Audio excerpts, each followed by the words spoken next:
What is going on, guys? In today's video, I will show you the best staff and wand build in Throne and Liberty. So in this guide, I will give you a quick overview of the setup, then I will explain what skills and upgrades you should focus on. Then as well, we'll see what is the best gear and how to get it for both the mid-game and the full endgame. And then finally, we will go over the weapon masteries, stats, your skill rotations, and even what guardians should you use.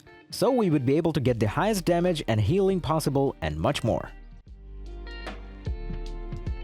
This is the most versatile healer setup in the game, because you can heal while also doing great amount of DPS. As our weapon combination has stronger and more spammable AoE abilities than any other healer combo, so this makes her preferred when farming in the open world and dungeons. If you enjoy traditional mage DPS builds but also want to heal and support allies, then this is the one for you. So let's move over to the build.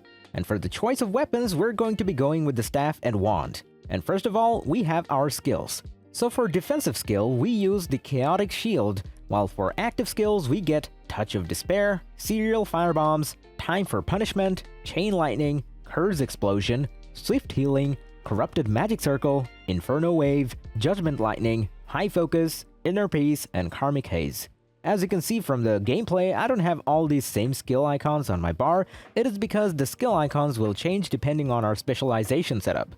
And in our setup, only one skill will change. So the Corrupted Magic Circle will turn into the Decaying Touch. And then for passive skills, we get Devotion and Emptiness, Noble Revival, Vampiric Contract, Wraith's Beacon, Forbidden Sanctuary, Flame Condensation, Mana Ball Eruption, and Full of Corruption. As for skill upgrade priority, for active skills, we want to mainly focus on Swift Healing, Touch of Despair, Curse Explosion, Corrupted Magic Circle, High Focus, and Time for Punishment. While for passive skills, we focus on Forbidden Sanctuary, Flame Condensation, Full of Corruption, Wraith's Beacon, and Devotion and Emptiness. Next we have Skill Specialization, and for Touch of Despair, we select all three. So Radius Increased, Effect Duration, and Curse. Next we have Time for Punishment, and we don't select anything. For Curse Explosion, we get the damage increase. For Corrupted Magic Circle, get Decaying Touch and additional damage. For Judgment Lightning, select all three, so consecutive use and both damage transfers. Next we have Inner Peace, and we don't want to select anything here. Then for Serial Firebombs, get the Mobility, Radius Increase, and Instant Casting. For Chain Lightning, get both damage transfers. For Swift Healing, get consecutive use. For Inferno Wave, get cooldown and consecutive use. Then for High Focus, select Base Damage Boost. And finally, for Karmic Haze, get Radius Increase and additional damage. Next we have Weapon Mastery, and this is how it should look like for the wand. So take a look at the middle and only select the first node called Pure Healing. Now go to the top and select everything from Damage node until the Regenerative Meditation. Now go again to the middle, and this time we get the entire row. And then this is how it should look like for the staff, so pretty much the same thing. Just this time, right from the start, get the entire middle first, and then afterwards the whole bottom row. Next, let's take a look at our gear, and all of these items you can easily farm yourself. Which means that I specifically found items that only require you to grind specific spots and not use auction house if you don't want to. And also, if you're looking for a full green gear setup, then I recommend you to watch my leveling guides, which are already up on the channel. So first off, we're using the Liquirius' coveted tome, with traits like hit chance, heavy attack chance, and critical hit chance. It should be self-explanatory that all gear should be at its max level, so 6 for green and 9 for blue and purple. And you can get this item's crafting recipe from Cave of Destruction or by opening the purple weapon chests. Next we have Tublex Shattering Quarterstaff with traits like hit chance, heavy attack chance, and critical hit chance. You can get it from the Tyrant's Isle dungeon. Next up we have Visor of the Infernal Herald with melee evasion, ranged evasion, and max health. You can get it from the Death's Abyss dungeon. Next we have Supreme Devotion with mana regen, skill damage resistance, and debuff duration. You can get it from Cave of Destruction. Next we have Swirling Essence Robe with magic evasion, melee evasion, and buff duration. You can get it from a bunch of chests like Tax Delivery Chest, Kurdaki's Armor Chest, or from the Blessing Pouch. You can also defeat the Queen Bellandir and get it as a lucky drop. Next we have Gloomguard Gauntlets with melee evasion, ranged evasion, and added attack speed.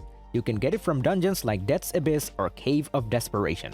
Next we have Breaches of the Executioner with ranged evasion, magic evasion, and debuff duration. You can get it from the Epic Show chest or by defeating the Abyssal Spectre.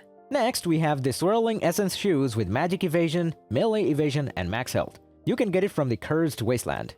Next up, we have the Collar of Decimation with max health, skill damage boost, and buff duration. You can get it by defeating NPCs such as Koazan or the Lycan Koazan. Next up, we have the Ancient Saurodama Bracers with mana regen, skill damage resistance, and debuff duration. You can only get it from purple armor chests. Next, we have Etched Alabaster Band with max health, skill damage boost, and buff duration. You can get it from Abyss chests or by defeating the Demon Hoof Tracker.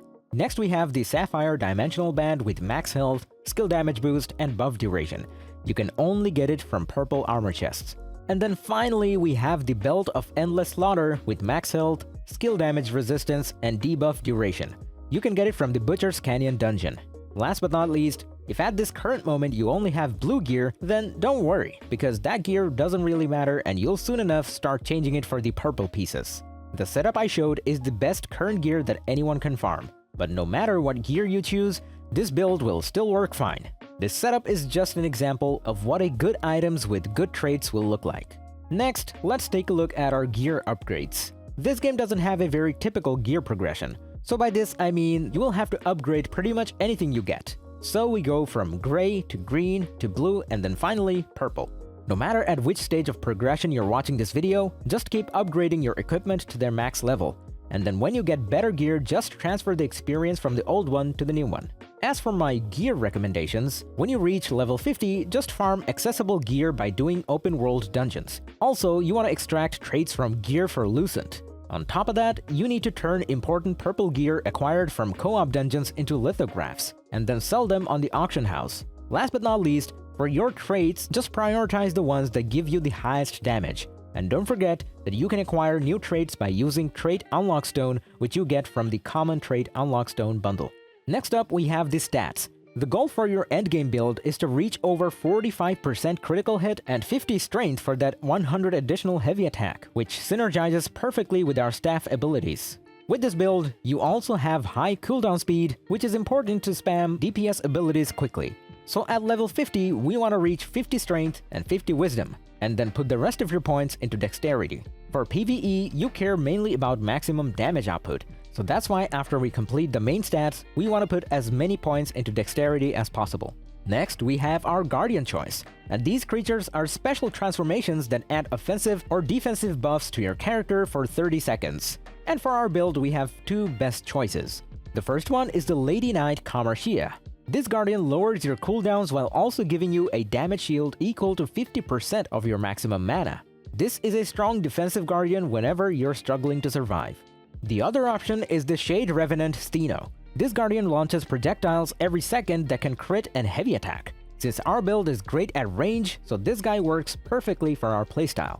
And now finally, we have come to the gameplay part. And as this build is very versatile, I will give you multiple rotations. So at the beginning of every fight, I recommend to start it always using the Touch of Despair, because our goal when doing AoE damage is to stack curses on the boss, and then use Decaying Touch, Serial Firebombs, then use Touch of Despair again, and now finally use the Curse Explosion to do big damage.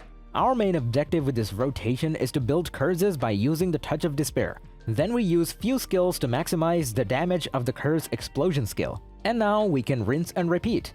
Also in between rotations, feel free to use Judgment Lightning whenever it comes off cooldown.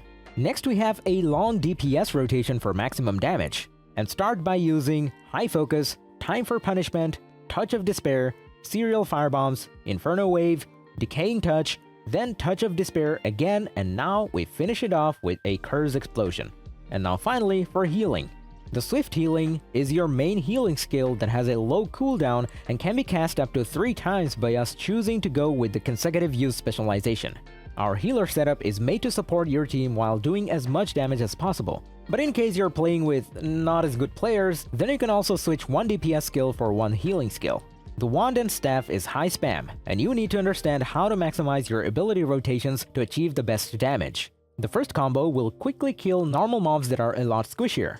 You will frequently use this rotation while completing your resistance contracts, while the second rotation is more meant for bosses and group PvE. So if you enjoyed this video, click like, subscribe, and comment. If you're interested in more content, check out my channel, and I'll see you in the next one. So take it easy, peace.